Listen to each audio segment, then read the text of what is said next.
Ayan. So, it is the C5. You're letting here. 6 plus 5. Okay. We'd like to hear from Brother Dodichi a word for Sister Chilina in behalf of the whole Mother Marguerite Brincat School. Yes, sister, actually, we are very happy to have you with us now daily. Although you've been with us since day 1 without the alam ng mga staff. Kaya ako nandito actually through Sister Chilina.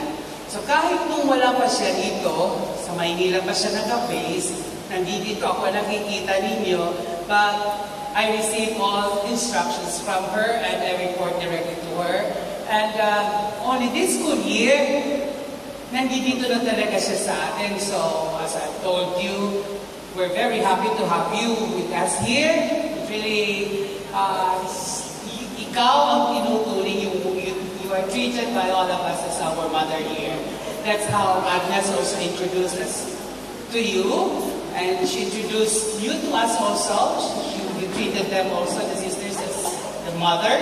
That's how we treat you. So this is our way of saying happy birthday because we love you so much. I love you.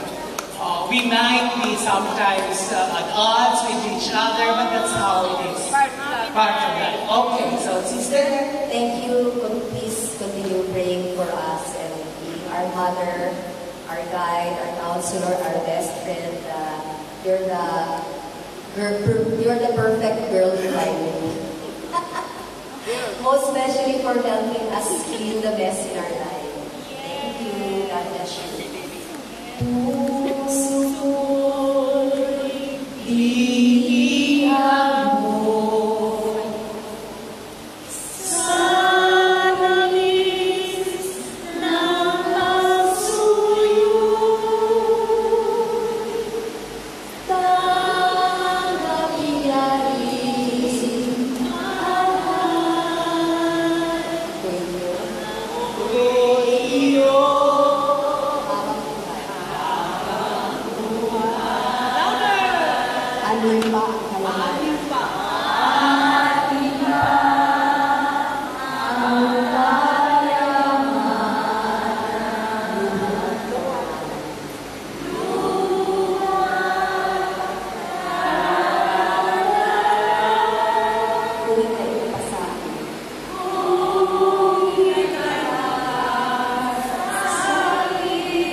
Johnny John, Jing Choi,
ready, ready.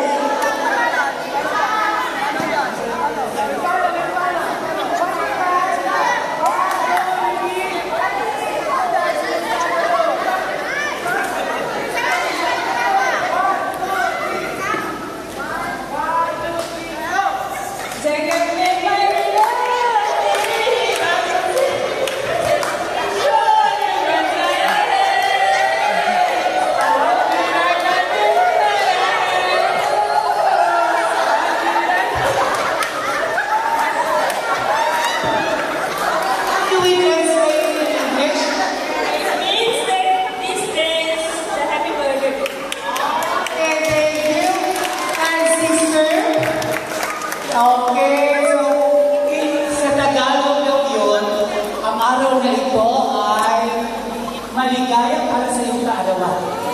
That's it now. Let's hear a message from for you. Okay. So sister, it's your turn. Sister, please. You speak to us in Maltese. Wait, before sister will give her Ringraziamo Mete Albi sa dakilang akong sumiyan.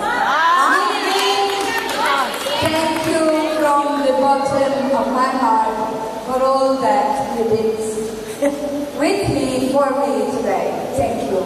one more time, Sister Shamana. Go! Go, one more time, One more sister. time, sister. Sister, Woo! Go, go, go! Wow, go, go, go. Go, go, sister, go. Take care.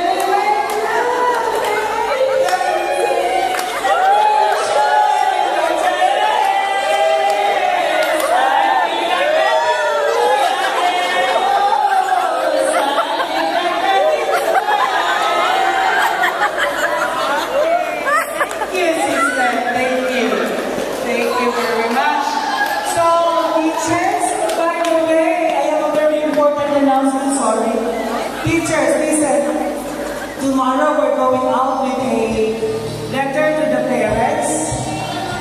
But please, read the letter first, understand it. There are many reminders at the back. There's a schedule for September and October. Before you distribute it to the children, try to read it, explain it to them what to do. I hope you will give the assignment to the students by tomorrow, the assigned countries for the United Nations. So, thank you. Hello everyone. May I say something? I said at the beginning when we started school 5 years ago. Maybe many remember it. I said, let's work together that whoever is working here won't be working just like that, getting money and back to school. But let's work that we will be like a family, supporting one another, praying for one another, sometimes having clashes with one another. It doesn't matter. That means that we are still human beings. But today, really, I'm happy that we are together, one family. Board members, friends, teachers, guard, janitors, anyone. Right? We are all